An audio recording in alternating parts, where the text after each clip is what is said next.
August 31, 1983, New York City. Passengers board Korean Airlines Flight 007, destined for Seoul. A routine journey across the world. At the helm is Captain Chun Byung-in, a veteran with over 10,000 hours. To him, this was a standard polar route. After a brief refueling stop in Anchorage, the jumbo jet takes off for the final leg of its journey. It is 13:01 UTC. 10 minutes after takeoff, a fateful mistake is made. The pilots leave the autopilot in heading mode rather than switching to the inertial navigation system. Minute by minute, Flight 007 drifts north. To the crew, everything looks normal, but they are heading straight for restricted Soviet territory. The world was a tinderbox. Tensions between the US and the Soviet Union were at their highest point since the Cuban Missile Crisis. President Reagan had recently dubbed the USSR the Evil Empire. Both sides were on high alert for a nuclear-first strike. In the Pacific, US spy planes were constantly monitoring Soviet radar. The Soviets were paranoid, expecting an American intrusion at any moment. At 15:51 UTC, Flight 007 crosses into Soviet airspace over Kamchatka. The Soviet military is preparing for a secret missile test nearby. Soviet ground controllers track the intruder. They cannot identify it.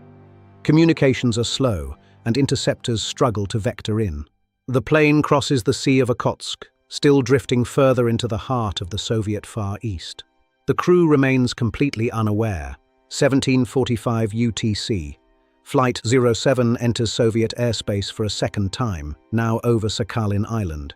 This time, the interceptors are ready. Major Gennady Osipovich is scrambled in his Su-15. His orders are clear: stop the intruder by any means necessary. Osipovich makes visual contact. He sees the rows of windows and recognizes it as a Boeing, but he follows orders to treat it as a target. Unaware they are being hunted, the KAL pilots request permission to climb to 35,000 feet to save fuel. Tokyo Air Traffic Control approves. As the 747 slows down to climb, Osipovich interprets the move as an evasive maneuver. He believes the spy plane is trying to escape. The order comes down from General Kornakov. Destroy the target. There is no hesitation. 18:26 UTC. Osipovich locks on. 2 R-98 air-to-air missiles are released into the night sky. One missile strikes the tail. The aircraft suffers rapid decompression. In the cockpit, the crew is confused, struggling to understand why they are losing control. Osipovich reports to ground control, the target is destroyed. He returns to base, believing he has defended his country. But Flight 007 is not gone yet. For 12 agonizing minutes, the plane spirals toward the Sea of Japan. All 269 souls on board are still alive, facing the unthinkable. At 18:38 UTC, the jumbo jet disappears from radar. It crashes near Moneron Island. There are no survivors. News of the disappearance sends shockwaves across the globe. Families wait in Seoul and New York, hoping for a miracle that will never come. The Soviet Union initially denies any knowledge of the flight. For 5 days, they stay silent while the world demands answers.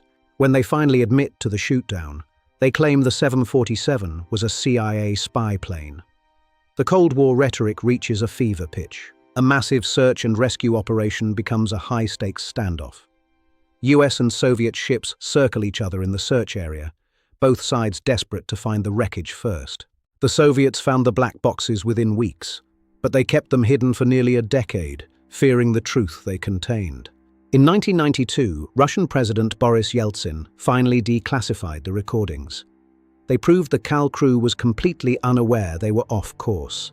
The ICAO investigation concluded it was a tragic human error.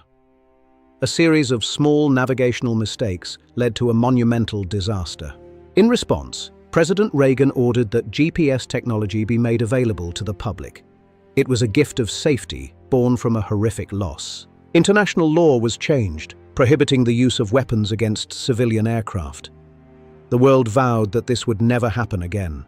269 lives were lost. Congressman Larry McDonald, families from 16 nations, all caught in the gears of a global conflict. Today, Flight 007 remains a somber reminder of the cost of tension and the enduring legacy of safety it left behind.